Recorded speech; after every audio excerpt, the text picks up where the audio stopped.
বুঝেন না? বুঝেন তো?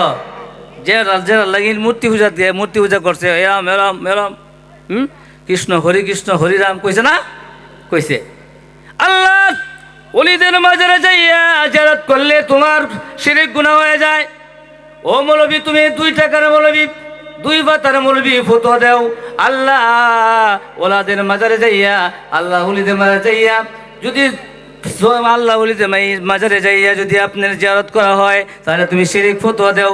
কিন্তু কৃষ্ণরে হিন্দুরে মূর্তি পূজারে যাইয়া মূর্তি পূজারে গিয়ে কৃষ্ণর গান গাইছো, ইমান রয়েছে নি? রয়েছে নি? হ্যাঁ, কেন লাগিন এটা লাগিন কেন লাগিন? এই মাসলাও সবাই বরাতের কম দিছে একটু, এবার সবাই বরাত সম্পূর্ণ পালন হয়েছে, ঠিক কিনা? কেরে মাসলা কম দিছে। 2 ডেমলবি দিচ্ছে একটু লেঙ্গুল লড়ছে, এই লামা যাবি এ তো হলো কাফেরের মতো। লাভ না যাবি এরা হলো কাফেরের লাগান, এর সাথে লোক নেই, ঠিক নাকি?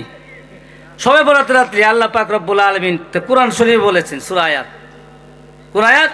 বিসমিল্লাহির রহমানির রহিম, ইন্না আনজালনাহু ফি লাইলাতিন মুবারাকাতিন ইন্না কুন্না মুনদিরিন ফিহা ইউফরাকু কুল্লু আমরিন হাকীম।